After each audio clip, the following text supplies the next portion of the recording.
Всем привет! И сегодня я хочу подсчитать в рублях, сколько будет стоить попробовать себя в таком виде творчества, как моделизм. Многие зрители моего канала не являются моделистами, но хотели бы попробовать себя. И сейчас я хочу развеять миф, что моделизм это дорого. Да, правда, что потолка в стоимости здесь нет, но это дело каждого. Если посмотреть на топовых мастеров на том же YouTube, у них полно дорогостоящего оборудования, химии, наборы не самые дешевые. И думают, что моделизм обычному человеку недоступен. А сейчас давайте проверим, насколько это правда. А также при наличии желания попробовать себя в этом хобби, многих останавливает страх, что результат постройки и окраски модели не оправдает своих ожиданий, а также вложенных туда средств и труда. Ну что я тут могу сказать? Тут главное процесс, а не результат. Я часто очень недовольна результатом, но от процесса сборки и окраски получаю колоссальное удовольствие. Итак, для того, чтобы собрать модель, нам нужен, собственно, набор с деталями. Да, я знаю, что есть такие моделисты, которые создают свои творения буквально из ничего. Например, из того же картона, дерева. Но порог вхождения в такой вид моделизма довольно-таки высокий для неподготовленного человека. Поэтому мы не будем касаться этой ветви.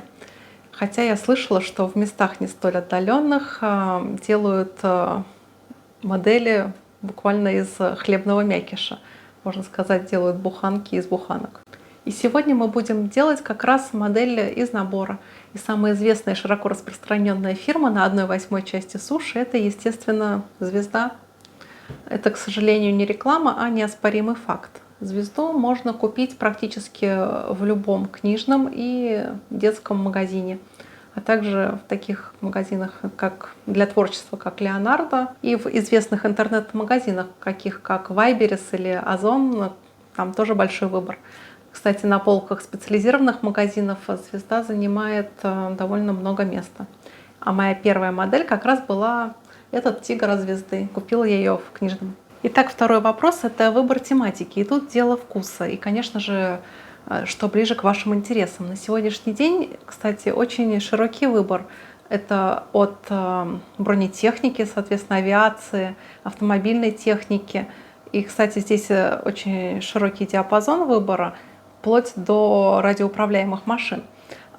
Также кораблестроение, железнодорожная тематика, военно-историческая миниатюра, а также есть такое направление, как гангамы, это роботы из аниме. Да вообще все, что угодно можно сделать в миниатюре. Следующий вопрос — это выбор масштаба. Если вы, например, собираете броню, то тут на выбор два распространенных. Это 72 и 35. И у каждого есть свои нюансы. Например, если вы собираете 72 масштаб, то, как правило, наборы такие дешевле. Например, тот же звездовский тигр будет стоить всего 600 рублей. И хранить такую коллекцию гораздо проще, потому что она занимает немного меньше места. Плюс, если вы захотите делать диорамы, то они будут выглядеть намного зрелищнее, чем в 35-м, за счет большего количества юнитов. Также минусы 72 масштаба — это то, что, как правило, с ними сложнее работать за счет довольно-таки мелких деталей. И окраска тоже нелегкий процесс. Плюс часто в таких наборах страдает детализация. Кстати, как работать с таким масштабом, вы можете посмотреть у меня на канале. Я собирала танк Першинг. Так, ну мы возьмемся за 35-й масштаб. В нем можно разглядеть и детализацию получше. И они, кстати, намного проще в окраске. Так что для совсем новичков я рекомендую попробовать оба этих масштаба и решить, какой вам подойдет ближе. Так, для примера я возьму звездовский тигр. Кстати, именно эта модель самая распространенная в мире, и почти каждый уважающий себя производитель бронетехники стремится сделать именно модель тигра, потому что и каждый моделист стремится в своей коллекции поиметь такую машину. Цена, кстати, именно этого набора 1300 рублей. Также перед началом сборки я советую посмотреть на прототипы. Часто фото помогают при сборке соблюсти копийность, если вы стремитесь к этому. И теперь перед началом сборки нам надо подумать, чем же мы будем отделять детали от литника. И наверняка у каждого есть в доме вот такие вот бокорезы. Но если нет, то подойдет и обычный канцелярский нож. Именно эти бокорезы я покупала в хозяйственном магазине, стоили они 200 рублей. Их часто используют для электрики, например. Я думаю, и на Алиэкспрессе можно найти немного подешевле. Итак, давайте посчитаем, сколько стоит набор и бокорезы. Это 1500. Затем нам надо чем-то зачищать детали, чтобы поверхность у них была прямая и соответствующая прототипу. И для этого я обычно использую надфили, но также можно воспользоваться пилочкой для ногтей из косметички. Но надфили, они более эргономичные в работе с моделью. И взять такой набор можно примерно за 400 рублей. И того у нас получилось 1900. Ну и, наконец, вам потребуется чем-то склеивать эти детали. И для новичков я предлагаю использовать клей Revel с носиком. Он очень удобен в использовании, и на интуитивном уровне понятно, как им работать, в отличие от того же, например, томиевского супертекучего клея. Нанес клей на одну деталь, прижал к другой, чуть-чуть подождал, и все готово. Примерно как работать с клеем ПВА. Стоит такой клей около 400 рублей, и хватает его на очень долгое время. Но можно, кстати, воспользоваться более дешевым вариантом. Это звездовский клей, и обычно он имеет довольно-таки резкий запах, и для его использования вам понадобится кисточка.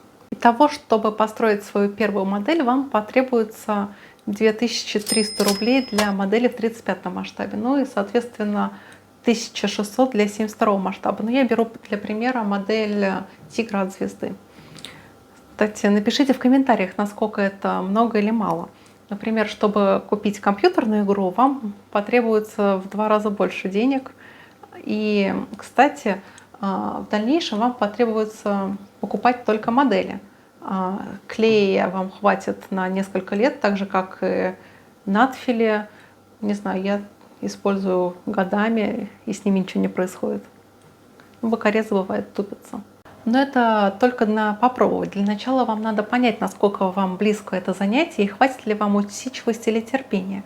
Я советую для начала собрать 2-3 модели и только потом браться за окраску. Потому что окраска — это отдельный мир, который тоже стоит рассмотреть даже в отдельном видео. И как вы уже догадываетесь, это тоже требует каких-то вложений.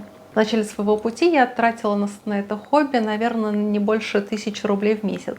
И на эту сумму я покупала 1-2 каких-то простеньких модельки, может быть, 2 баночки краски, ну и простенькую химию.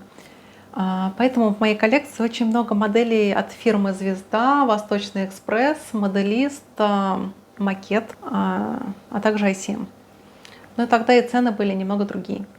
Надеюсь, вам понравилось это видео. Если вы не хотите тратиться на модели, то можете посмотреть мои летсбилды. Это абсолютно бесплатно. И не забывайте подписываться на канал. До новых встреч. Пока-пока.